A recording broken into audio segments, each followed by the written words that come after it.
You know, no one else I know can do that. I'm just saying. That one broke a hip. Oh, a hip? That's coming all the way... Okay, anyways, let's just do this. The spin the bottle egg challenge. I can't feel my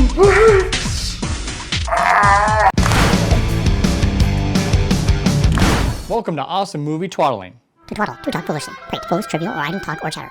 My name is Adolfo. I'm a writer, director, VFX artist, and I can sometimes be seen as Wolverine.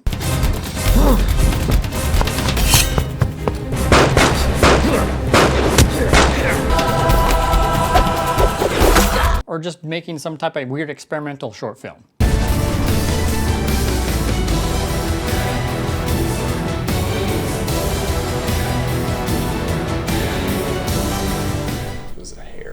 Hi, my name is JP Frederick. I'm an actor, writer, producer, filmmaker. You can sometimes see me playing an astronaut on the moon of Titan, trying to grasp for my last breath of air.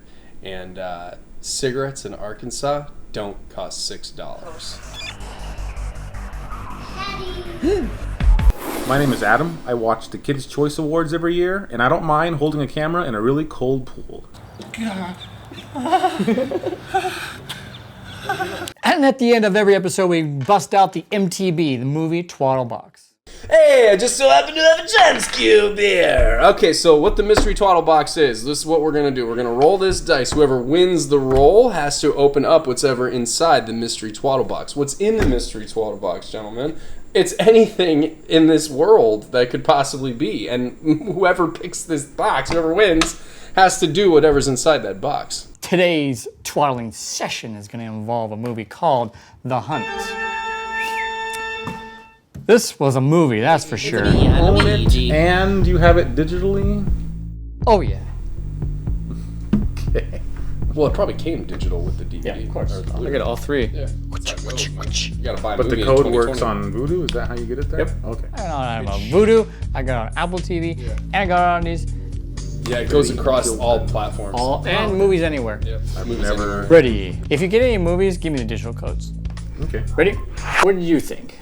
I really enjoyed this movie. I liked all of the actors. I cannot name all of them off the top of my head, but there are a lot of familiar faces here. And then just the whole thing just felt like something, and this is something that I really enjoy about watching smaller movies, is I felt like this is something that like is attainable as a filmmaker. This isn't one of those movies where you're like, well, how the heck am I supposed to, make a movie that's like that? That's just too much money. Like, this is one of those movies where it feels attainable. Like, you could put something like this together. Yeah, and I like that it wasn't what I expected. I didn't see too much about it. It looked like it was a Hunger Games meets these the Surviving the Game, these type of movies.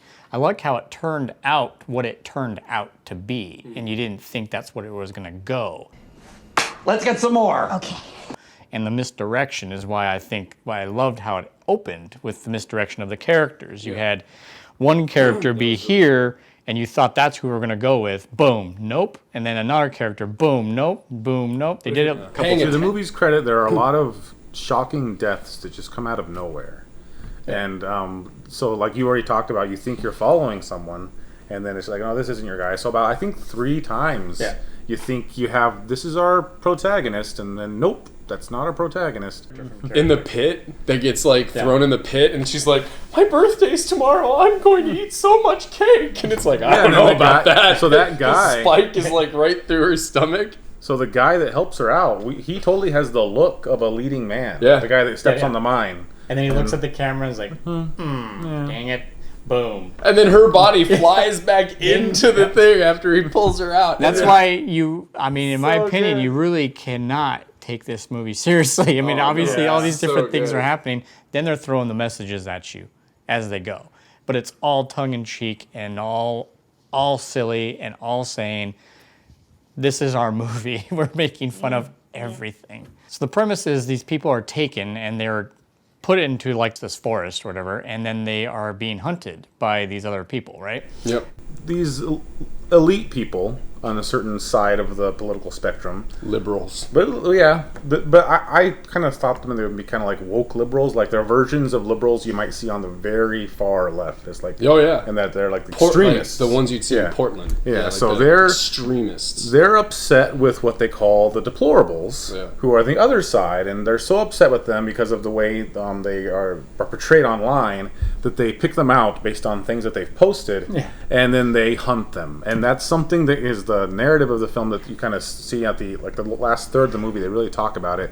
The star of this movie, Betty Gilpin, I think she carries the movie. I don't have a lot of praises like you guys have. I thought it was for me it was meh. It was fine, but like she was great. Betty Gilpin, she is from that show Glow on Netflix. I haven't seen that show, but I know she's from it.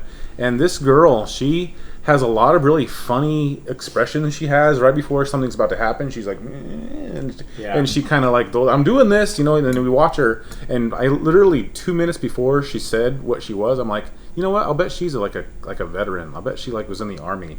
And then 2 minutes later, she reveals that she was, and the script is these characters say things that you would never hear anyone say in real life, but you might hear it on Fox or like on CNN or on Twitter or something. So honestly, the problem I have is it's so hokey, but the action is just so in your face. I'm just like, what kind of movie is this? Yeah, and I think that's why they wanted they wanted just to do something to shift what you're assuming is you're watching, and they made fun of making fun of every side and everyone involved in a movie that you're not taking seriously because of the gore and the craziness that happens.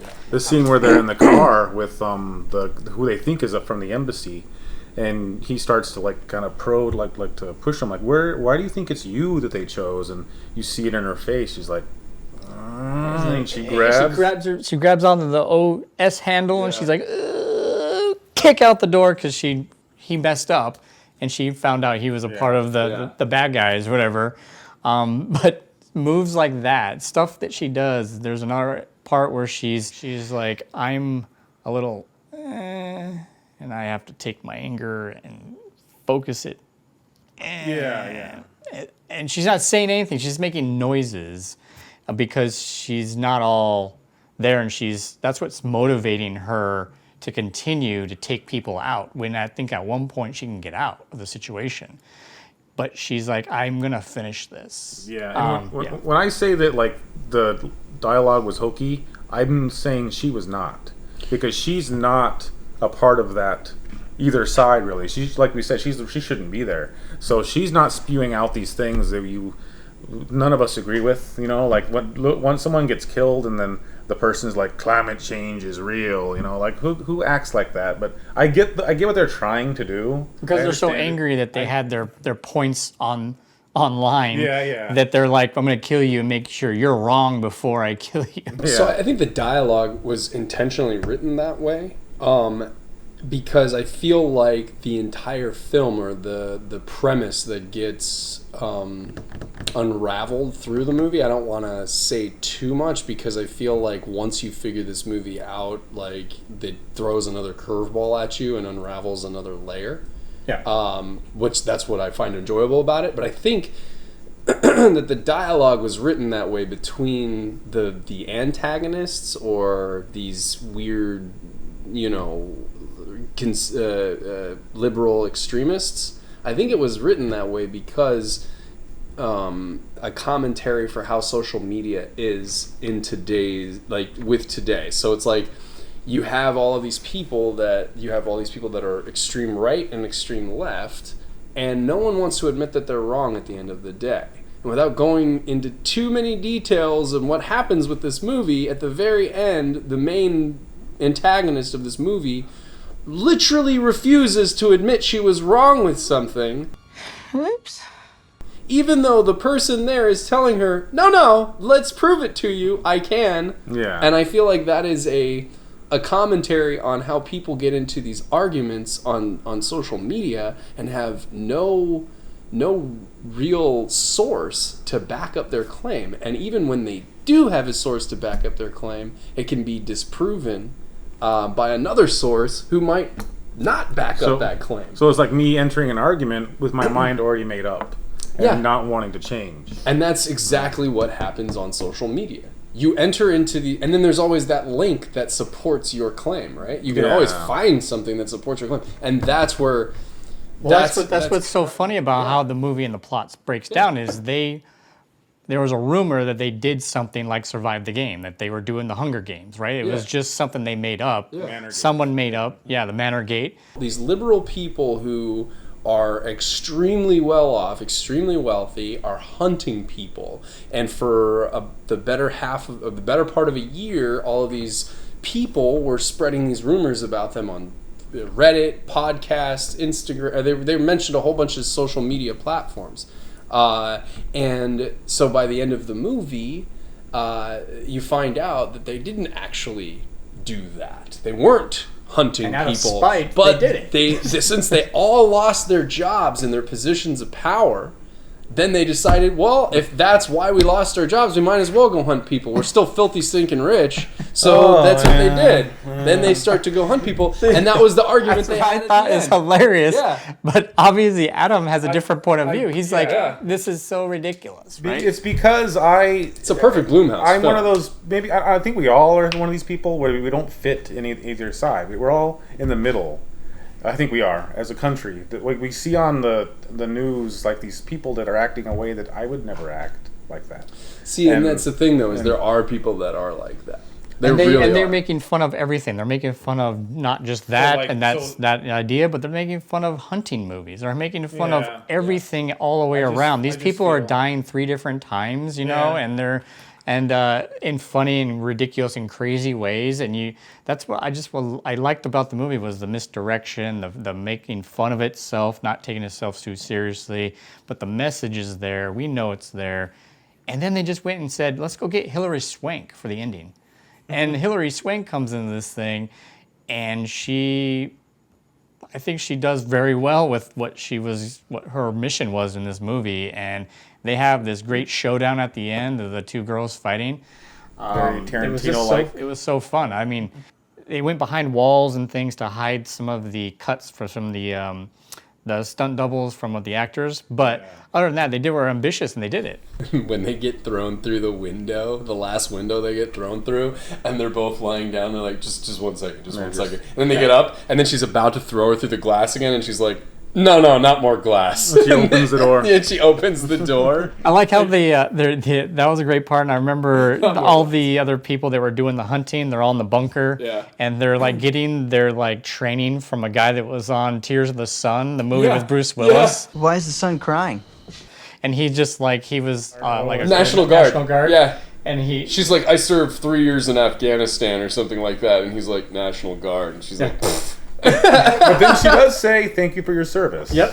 And it goes back down, make fun of something extreme, make fun of something. And I was going into it with no expectation. I had no idea what this was about. I said the movie was meh to me because really it's not my type of thing, but to me it's a movie that is trying to say something, and I'm like, yeah, I get it. And then they just kept saying it. But, it was above average. How about that? Above average. Great. I enjoyed it. I thought it's a great popcorn flick. A lot of great action. Her facial expressions are just spot on with everything that she's about to do. She's constantly, you can just see it. She's calculating, thinking. It's just like she knows something. The character Crystal that we don't know, and that's what I really did enjoy. I did think it was a little preachy. Some of the dialogue, it was a little too on the nose. But I go back around to it works for me because it is like so on the nose, and they are trying to make that statement. Some of it does, but it's just like they keep beating you with it. But it does kind of get the message gets muddled because of how entertaining the rest of the film is and how preachy they are in some of the dialogue. But it's a great watch. I love the ending. I love that she just is like, oh, I'm going to go through Hilary Swank's closet and throw on this like sexy dress and get on my new private plane, and it's great. I think the movie sums up too is that if the pieces that they did put in there are so great, they're little pieces, but if you take those pieces out of that, overall the movie would be not as effective at all. But because they put these little tweaks in there that were so powerful, I feel like that's why I enjoy it. And Hilary Swank's reveal was kind of cool too. Yeah, I liked that reveal. Yeah. Well, that was our thoughts for the movie The Hunt. So if you want to see more, you can go to n-ragemedia.com or check out this channel for some behind-the-scenes making of videos and as well as short films. We got all kinds of stuff. So if you like it, join us. You can find me on Instagram. My handle is Actor vs. Realtor. I just watched David Fincher's The Social Network, and I'm going to give Facebook a try. The Facebook. The Facebook. Well, you know what time it is. It's the MTB time. The Mystery Twaddle Box. Get ready. Holy shit. Holy shit. Holy shit. You know, no one else I know can do that. I'm just saying. That one broke a hip. Oh, a hip?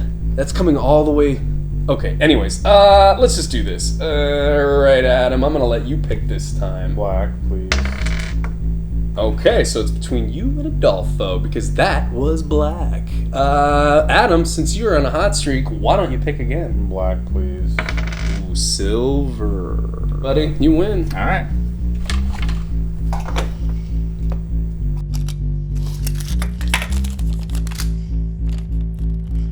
You have to spin it to win it. Congrats, fellas. You all are going to play the Spin the Bottle Egg Challenge. I don't even know what that is. So what the MTB told me was that we spin the bottle. So we're gonna play Spin the Bottle? Not the way you're thinking. So we spin the bottle. Okay. Whoever it lands on grabs an egg while the other two have to run to the wall. The first one that touches the wall wins. The other one might get hit by the egg. It gets thrown. Let's do this.